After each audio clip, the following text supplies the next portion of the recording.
Zero. Kagabi, yan.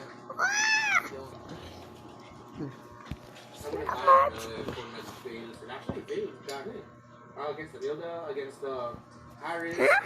Never konting out of place What? na. I don't eat. Purify, you have removeless speed passive naman para makaiwas, makatakas. Just enough time siguro bago ka makahuli.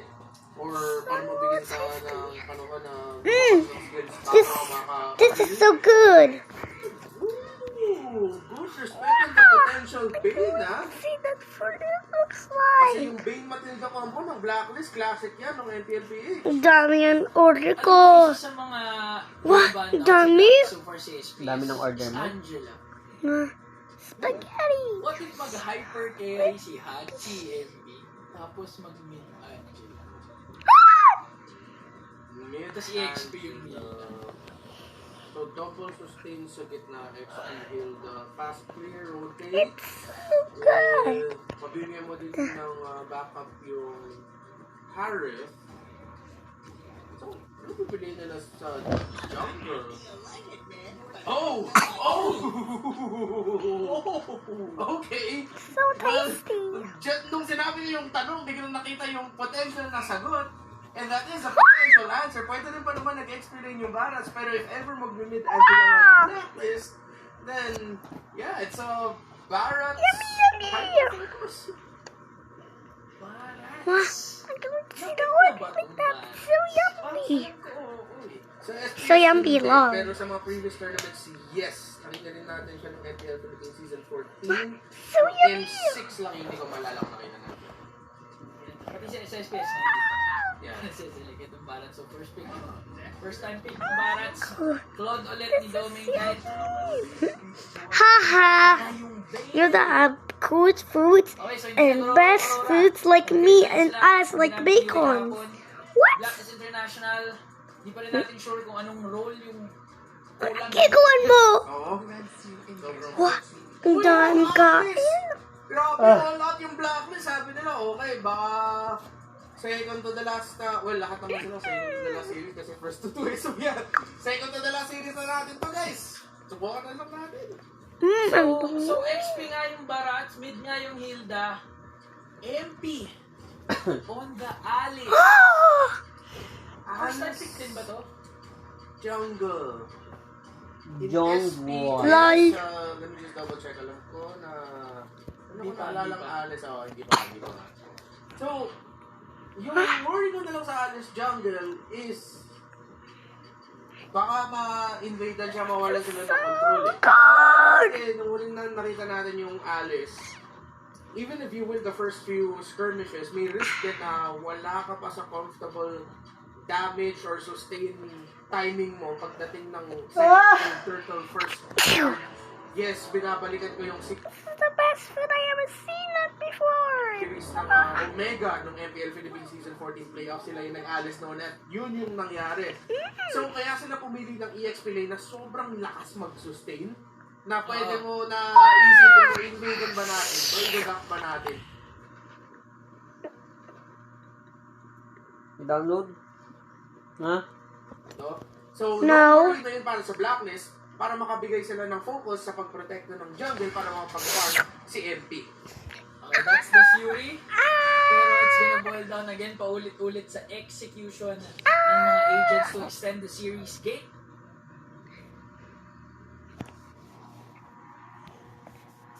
Number 2, match point up for Aurora. Winner will be advancing.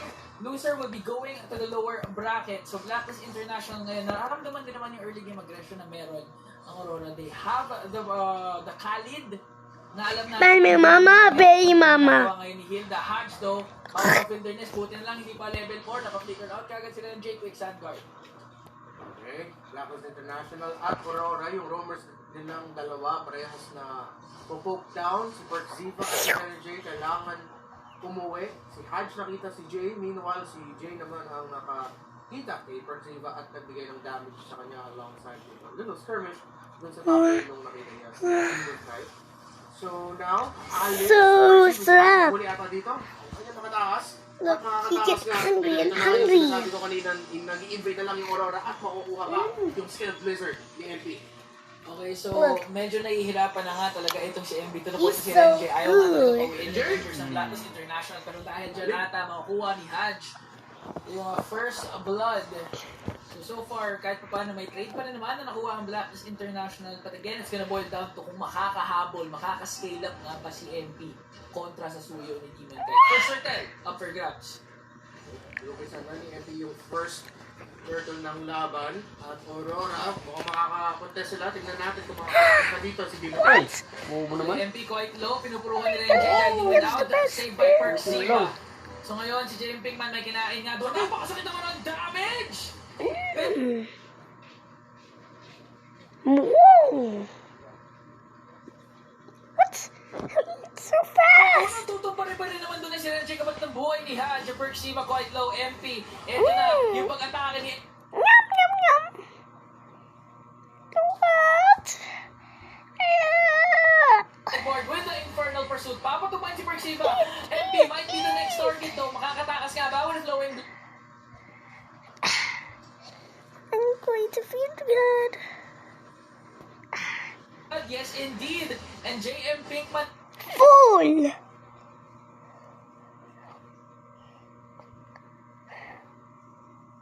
Ngayon, pinupuruhan na itong si Edward. Little bit of an overextension, kaya naman tutok.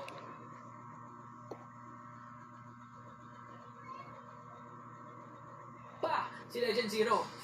Grabe yung hangin at buhangin tandem ng Aurora. Yung damage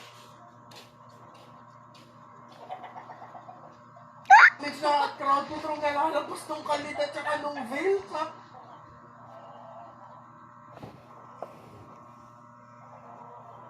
Pare, nakakagulat.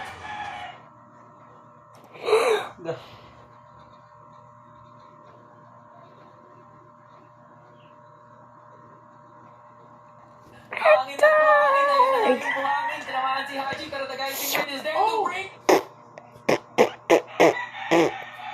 Kailangan ng kalit at saka nung veil. Pare, I see. nakakagulat.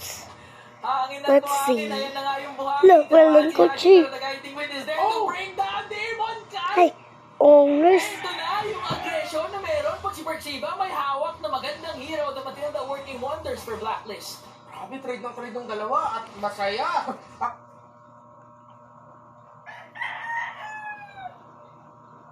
MLBB fans sa mga nakita natin ngayon, aksyon na aksyon, gets nilang dalawa. Yung mga Uy. capability nila na mag-trade, mag-invade at Here. kukuha at yung mga ni Edward Sarap. na i-delay yung take pero siya ang mahul. Ito. Ito.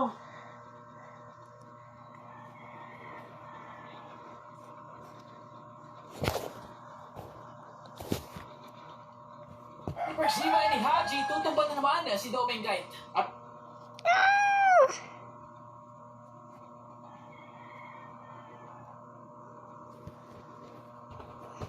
iwan sa EXP lane para makapag-aggressive full Hey, stop. Stop. rotation dun sa baba para matulungan si Harith at dun naman siya babalik sa linya kasama si MP para susubukan nila hulihin si Edward flicker out para makatakas. Buti na lang wala pang kain doon si JM Pinkman pero sabi na rin ni Jay, ito na yung buhangin! Tsak! La la la la la. What? Hangin combination! DK! Pumasok na Oh! rin! Oh! Huli si JM Pinkman! At sa kabilang dako, gumagawa ng Player Blacklist International dito, outplayed, given a lot of space sa bottom lane para makapag-push. Let's see. I want to go to the second floor. I want to get to the second floor. Grabe nagiging action natin ngayon at trade One. for a trade. Pero pag-usapang late game, huwag natin kakalimutan. Doming kahit naka-fraud din naman. So Blacklist International, may internal timer sila na kailangan matapos ito kagad. Pero nag-scale up din naman si MP. So ngayon, second turtle up for grabs. Kanina na si Curtoni, MP the King. Tingnan natin medyo Dennis ata kung mag-full commit sila dito. Full size din naman at full stack. Hudge. Para ngayon, Hudge sa likod. Mababa yung health niya, sinusubukan niya kunin yung atensyon ng mga miyembro ng Aurora. Blacklist. Sinasayaw pa rin nila yung turtle na to. Okay. Gonna be a 4-on-5 though dahil iniwan na naman ni JM Pinkman yung kanyang lane doon sa You taas. play that. Giving Doming kahit space to push out and take down a turret doon sa taas. So makaka-trade na naman ang Aurora with a cross-map play. Blacklist International. Sinisimulan ngayon yung Putting the turret eights. nila kung saan nagtatago si Hadsburgs. Nandiyan with the guy win with the save. Blacklist International, Wow. sila na naman na magsisecure ng second. We're leaving. Yeah. I can wait. Turtle, Doming kahit parang gumagawa ng pick. Nakata niya yung orange bot pero binitaw.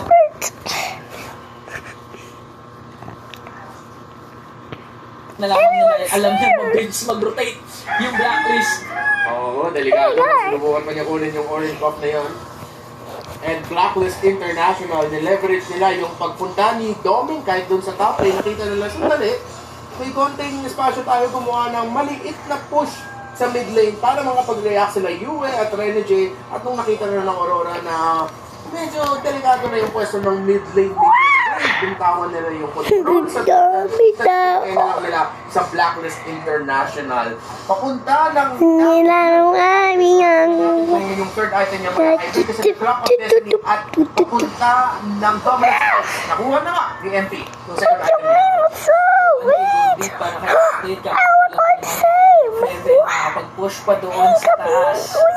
Blacklist International, kung anong binilis ng Aurora ng game number 1.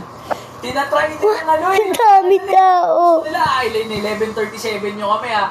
Sige, tatry namin tapatan. 2.3k gold lead para sa mga agents. May sagot din naman ng sa baba. Nakuha sila ng bottom lane turret.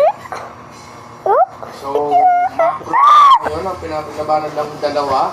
Yung mga macro ngayon ng Blacklist International dahil sa pagpagsak ng turret sa top lane. The second tower is down para sa Aurora. Iwan, James, Ivan. Uy, na-force out yung mga reaction nila. Kapasok na rin sila. Sumabog yung hangin ng Aurora. Wala na ang veil. Wala na rin ang buhangin. Blacklist International biglaan lumaban. Si Erwin sinusubukan niya i-sustain pero double kill.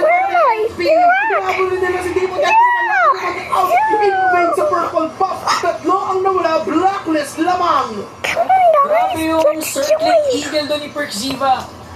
Nag-attempt si Demon kahit na mag-try i-force out yung red 3. Neto ni MP doon sa purple buff niya. Nung nag-circling eagle, akala mo ikaw commit kay Demon Kite. Pero sumegway si Perks eh. Sinegway niya yung energy. Kaya ang bilis nilang na-burst down si Red. First game is red light, green light. Blacklist International, 4,000 ang kanilang kalaba.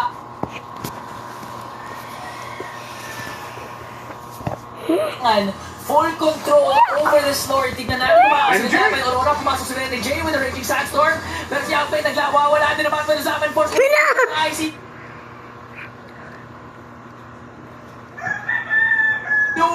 Sunod na nga ata dito ay si Jay. MPC siguradong hindi makalaban ng Aurora.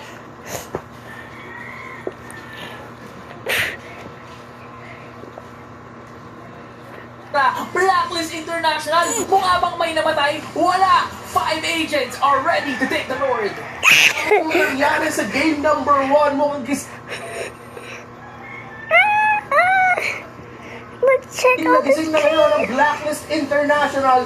Mas Oopsie, oopsie, oopsie, oopsie.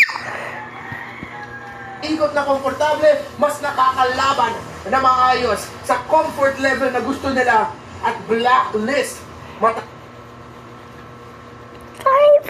4. As na ang lead nila sa game number 2 kung ang gusto talaga nila mag-force ng game number 3. Green light. It's green light. Game 1, magkabaliktad lang yung team. Demon Cat, It's green light. pinag-try gumawa ng cross-map play. Kaya naman nakakabulin siya ngayon ng 4 members of Blacklist International. Mukhang masasandwich siya dito ni MP. Oh, Demon Cat! Makakatapos sa pa dito si Demon Cat. Makakadagat ba? Sever, pero last effort para makadagat damage ng Blacklist International. Secures the kill. Sinabi sa kanya, 200 years turn left. Napunta sa kaling barangay. Blacklist International. Mukhang itutuloy na nila yung push na ito. Pagdating ng mga minions. at yung Lord kasi nasa taas. Level 1 Lord pa naman na ito. Aurora, as long as mag-respond na si Demon, kahit maging 5-man full sila, makakadepensa pa rin naman sila. Mukhang maniligtas din naman nila yung mga inhibitor turrets, pero with the current aggression na pinapakita ng Blacklist International ngayon, even outplay just for this Holy Crystal, mukhang kaya nila makapitas ng isang inhibitor turret. Pinapasok na ng Blacklist International ng mid lane, may minion sila, even wala pa yung Lord, ginibaw na nila, Domingay, doing his best to clear, pero teka lang! Infernal Pursuit to bring down JM Pinkman, kapalit naman ng buhay ni Legend Zero. Let's run! Making quick work of the Lord, Hatch quite low here, tutumba sa kamay ni Renegade. That's 2 agents, na pumasok si Doming with a blazing duel. Pero makakalakas sa mga International, di may outcast, Demon Guy mukhang naiipit dito. Outside, pumasok naman. All the people survive to the survivor wait though. Kasi nagamit nila sa pag-umusal ng Sipra si Apple. Wala dito kayo sa alam. Sama po siya masayaw. Tapos harap ng Tore. Ang Blacklist International magbabaka. Where am I? Napakaraming You're back! out ng Blacklist International. Dad! Just looking at the 3-1 What's that? Wait. Ziva items dominated talaga by Blacklist International. Again, outplayed. Kaka-pick up lang ng Holy Crystal. Alice mukhang nga so far kitapon. Oracle saka Dominance Ice into a Winter Crown as well. Para maka-entry, make sure na hindi siya Mali lang ko po. 5,000 difference. War Axe pa lang.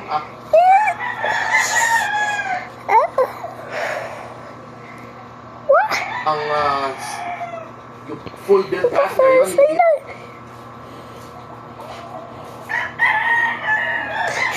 Guys, on the way to the third item, it's international. Invade pa rin. Ayaw talaga nila bigyan ng resources sa Demon Guy. At natulak ng barats. Ayaw talaga nila. Para kay Demon. Wink. Ang unang patapat mo, Hilda, Oh no, I can't Barats, do it. It's so Alice. hard. Tapos, Oh yung mga no. moments na pwede mo na silang mapitas, guiding wind lang ni Perk Shiva. Nakatakas na kaagad yung mga Takas! He's catching up. agents. So ngayon, kailangan on point talaga yung pwedeng maging setup ni Renny J at ni Jay, yung hangin-buhangin combination. Sinasabi mo mga kinakailangan maka-burst down kaagad ng members of the agents. Dahil kung hindi, madaling makakapag-lord ang Blacklist International dito. Renny J nag-conceal. Ang susugod pa rin ng Aurora. Pumasok din naman doon si Domingkite working on Haji. And pinamita na siya yung clear in at unang tutumba si Domingkite. Out na magsama. Going for the back. Di naman nawawala sa side ng Aurora. Blacklist, disiplina, kunin natin yung Lord. All or nothing draft. Sabi ni Coach Bon Chan. Not word per word. Dinadramatic effect ko lang guys. Blacklist International. Pinapagana nila yung draft na to. Ang ganda ng condition. The EXP lane barracks sa early na invader si MP. Meron pa yung nag-respond yung Blacklist. Hindi rin sila natakot na mag-invade para mabawian yung mga ginagawa ng Aurora sa jungle nila. At dahil doon dahil sa walang takot sa pag-trading ng Blacklist International, dami nilang nakuha. At this point, lamang na lamang potential endable kung makukuha sila bago mag-umpisa yung Lord or early into the Lord fight.